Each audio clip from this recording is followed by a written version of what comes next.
Guys মোৰ নতুন এটি ভিডিঅ'লৈ পুনৰবাৰ সকলোকে স্বাগতম। আজি মই যাবলৈ ওলাই আছো পামহি জ্যোতিলিংগ মন্দিৰত আৰু সদায় মই কুৰ্তা আৰু জিন্সে পিন্ধি থকা হয়। ভাবিলো মন্দিৰত যাওঁ যেহেতু মই মেখেলা চাদৰ পিন্ধি যাম বুলি আৰু কেনেকুৱা লাগিছে মোৰ ফাইনেল লুকটো অলপমান পিছত দেখাই আছো। আৰু মেখেলা চাদৰ পিন্ধিলে ভাল লাগে নে কুৰ্তা নহলে জিন্স পিন্ধিলে ভাল লাগে আপোনালোকে কমেন্টত জনাব। আৰু নতুনকৈ যদি কোনোবা মোৰ ভিডিঅ'টো নতুনকৈ মানে চাই আছে মোৰ চেনেলটো সাবস্ক্ৰাইব কৰে দিব। দেখাই আছো ৰব অলপমান পিছত। আমি জালুকবাৰী হৈ আহিছো। ইয়া গড়চুক পালেহি। গড়চুকৰ পৰা ৰাইট সাইডে ইয়া হল মেইন গেটৰ পৰা আকৌ 2 কিলোমিটাৰ মান যাব লাগিব।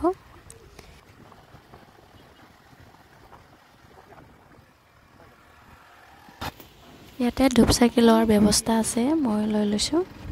ইয়াৰ পৰা আকৌ 1 কিলোমিটাৰ মান যাব লাগিব। আহি পালো, আহি পাই কেনে প্ৰসাদৰ যোগাৰ লৈছো। প্ৰথম পাম গণেশ মন্দিৰ, তাৰপিছত মেইন মন্দিৰটো যাম। প্ৰথম গণেশ মন্দিৰটো দৰ্শন কৰিলো।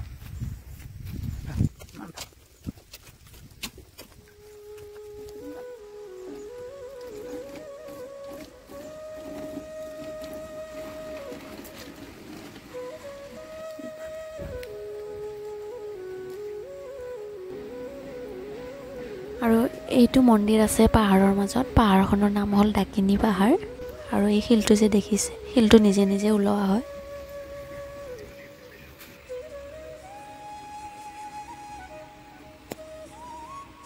গণেশ মন্দিৰ দৰ্শন কৰিলো। এতিয়া আকৌ মেইন মন্দিৰত গৈ আছো। ইমান ধুনীয়া ঠাণ্ডা জাগা, পাহাৰৰ মাজত যে এইকাৰণে নেকি। আপোনালোকে আহিব দেই, বহুত ভাল জাগা আৰু গৰমৰ কাৰণেটো খুবেই ভাল আহিবৰ কাৰণে। এতিয়া মেইন মন্দিৰত গৈ আছো। এইবিলাক পাহাৰ কাটি কাটি ৰাস্তা বনোৱা হৈছে। এইবিলাক গৈ আছো আমি। এইটো পুখুৰী নে নদী জানো পাই। এইটো পুখুৰী আছে, পদুম ফুল থকা পুখুৰী আছে। আপোনালোকে নিশ্চয় আহিব দেই, বহুত জাগা মানে বহুত ভাল মানে জাগাটো। এতিয়া আমি গৈ আছো মেইন মন্দিৰত। অকণ দূৰ আছে গণেশ মন্দিৰৰ পৰা। প্ৰথম গণেশ মন্দিৰটো আছে, তাৰপৰা পাম আৰু। এতিয়াহে মেইন ভীমাশংকৰ জ্যোতিলিংগ মন্দিৰটো পালো। এয়া আৰু শিৱৰাত্ৰি আৰু সোমবাৰৰ দিনা বহুত মানুহ হয়, সেইকাৰণে ময়ো সোমবাৰেই আহিছো। বহুত মানুহ মন্দিৰৰ লগতে কি ধুনীয়া ৱাটাৰফল আছে, কি মজা মজা।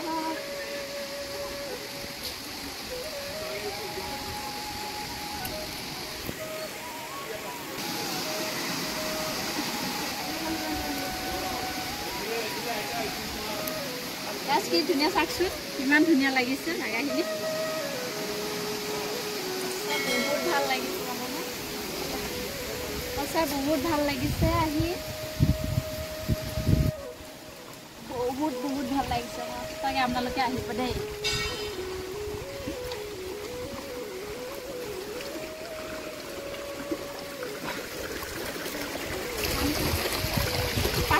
পানী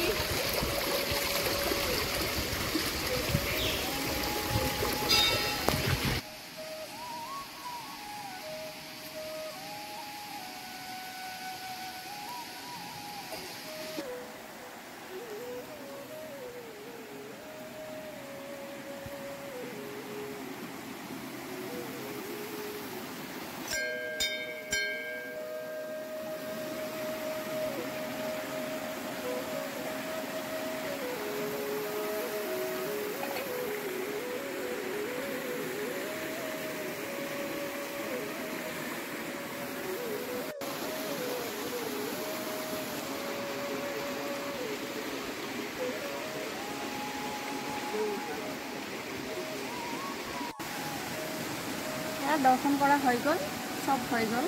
এতিয়া অলপ বহিম, বহা জায়গা আছে। খুৰা কি ছিঙিছে? টেঙা খাইছে? ছিঙি কিনে খাব পাৰিম নে? এয়া কিবা বোলে আবু টেঙা হয়, ফাৰ্ষ্ট টাইম খাইছো।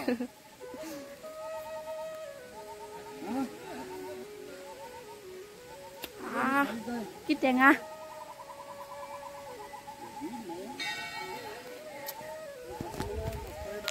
গাইছ এইটো কি টেঙা হয় আপোনালোকে জানে যদি কমেণ্টত জনাবচোন। খুৰাজনে কৈছে কিবা আবুৰ টেঙা বুলি কেনে। টেঙা টেঙা লাগিছে অকণ অকণ। আগতে খাই পোৱা যেন লাগিছে বাৰু। খুৰাজনে খাই থকা দেখি কেনে ময়ো খাই দিলোঁ। আৰু আম গছ আছে, কঁঠাল গছ আছে, ফুলৰ গছবিলাকো আছে। এইটো ওচৰত ভালকৈ চাই লওক কি গছ হয় আপোনালোকে জানে যদি জনাব নিশ্চয়। এতিয়া আমি ছাইডত বহি আছোঁ। এইটো যে চিৰিবিলাক দেখিছে তাৰ পৰাই আমি নামি আহিছোঁ। তো নিজৰা আছে, নিজৰাৰ মাজতে ভীমাশংকৰ মন্দিৰটো হৈছে। বুলি হ'লে পুৰা মানুহ আহিয়ে আছে। পানীত আহিছোঁ অলপমান বহিবৰ কাৰণে, পানী সলনি হৈ আছে।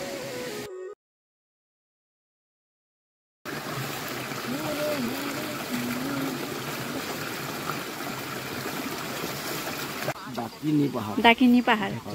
তাৰপিছত কেতিয়া স্থাপিত হৈছিলে? বহুত দিনৰ আগতে হৈছিল। হয়।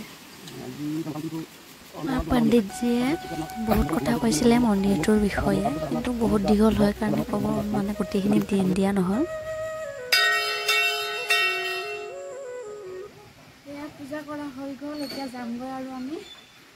ভাল লাগিলে লাইক এটা কৰি দিব আৰু মন্দিৰটো কেনেকুৱা লাগিলে কমেণ্টত জনাব। আজিলৈ ইমানে।